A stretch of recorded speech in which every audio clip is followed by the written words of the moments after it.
bienvenue dans cette nouvelle vidéo. Aujourd'hui, nous allons parler du sous-processeur Formula de Dataiku.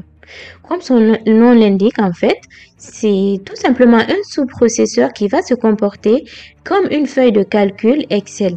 Ça veut dire que ça nous aide en fait à entrer des expressions qui nous permettent d'effectuer des calculs, des transformations ou des analyses de notre donnée.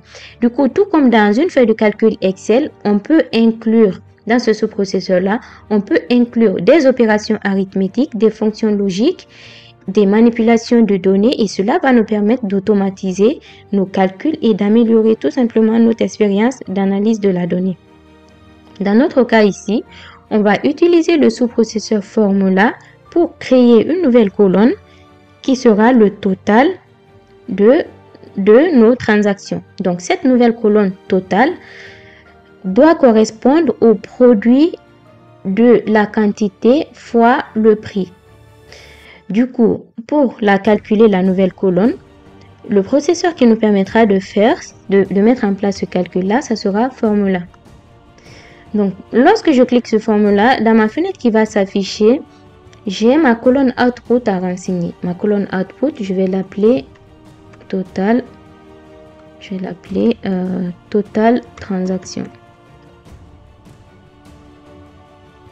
Du coup, j'ai nommé ma colonne Output. Maintenant, la valeur de ma colonne Output doit être calculée. Et pour ce calcul-là, je vais devoir renseigner une formule dans cette case Expression. Mais pour renseigner ma formule, il faut bien penser à cliquer sur Open Editor Panel. Parce que le fait de la renseigner ici, elle ne sera pas suffisante. De toutes les façons, ça ne sera pas pris en compte. Donc, c'est mieux de cliquer sur le Open Editor ici.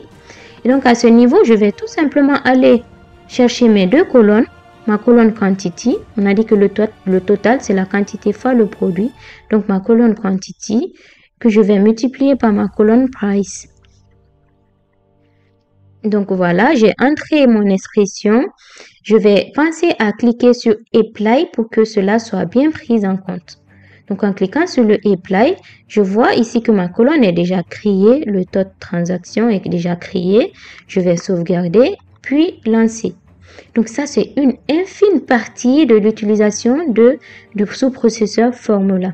On l'a beaucoup utilisé, Émilie et moi, dans les vidéos qu'on vous a déjà proposées. Donc, vous pouvez l'utiliser pour pas mal de formules, surtout pour customiser vos formules.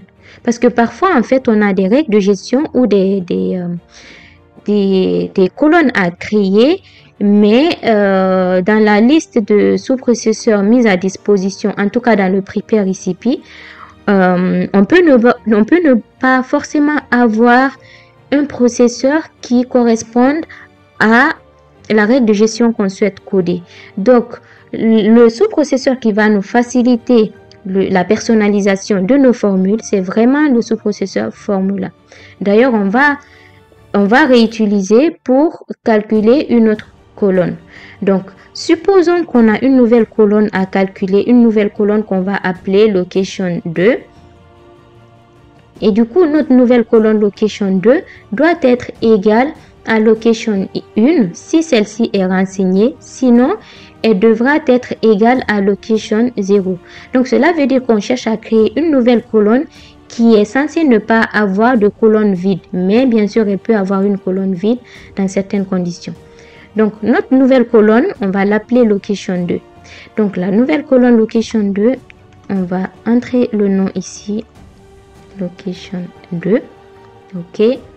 Maintenant, pour calculer les valeurs de cette nouvelle colonne, je vais penser à cliquer sur Open Editor et taper ma condition. Ma condition ici, c'est une condition. Mon expression, pardon, ça va être une condition if. Donc, je vais lui dire if ma colonne. Donc, je suis en train de lui dire que ma colonne 2 est égale à ma colonne 1 si ma colonne 1 est renseignée. Sinon, tu me prends ma colonne 0. Donc, je vais dire if ma colonne Location 1 est renseignée. Donc, si cette colonne est différente de vide, en ce moment-là, tu me prends ma colonne Location 1. Sinon, ce sera Location 0. Ça, c'est une règle de gestion qu'on a définie. Et cette expression, elle n'est pas unique. On peut coder d'une autre façon. Donc ça, c'est la première façon. Je clique sur Apply, je clique sur Save et on voit effectivement que notre colonne Location 2 a été créée ici.